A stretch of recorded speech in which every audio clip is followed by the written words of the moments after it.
Good morning mga farmers. So, ayan, naayos na natin yung kulungan ng ating mga sisiw. So, dati dito sila. Ayan, so, nalinis na natin. Nakagawa na tayo ng sarili nating ayan, kahit na first time natin gumawa nitong kulungan, mapagtsatsagaan na rin kahit paano. So, ito yung mga buff Orpington. Ayan, so tuwang-tuwa sila, maluwag yung kanilang tirahan at ang BPR, ayan. So it's already 5 o'clock at magpapakain na naman tayo.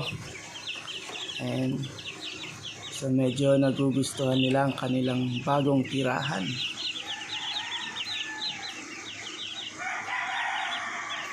So pansamantala dito muna sila habang hindi pa nata-transfer.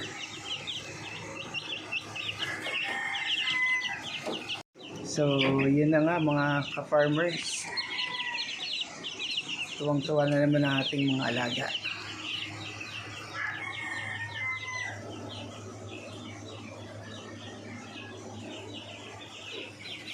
So, sabi nga nila, kung gusto may paraan, diba?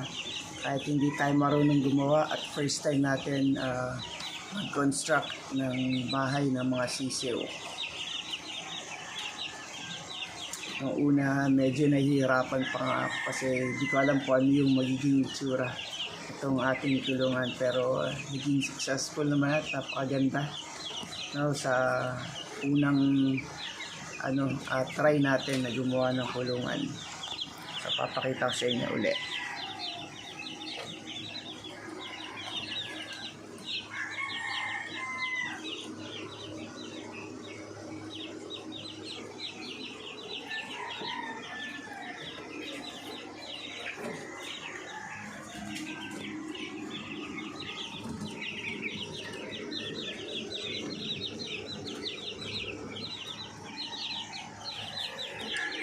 So, yan nga mga ka-farmers. So,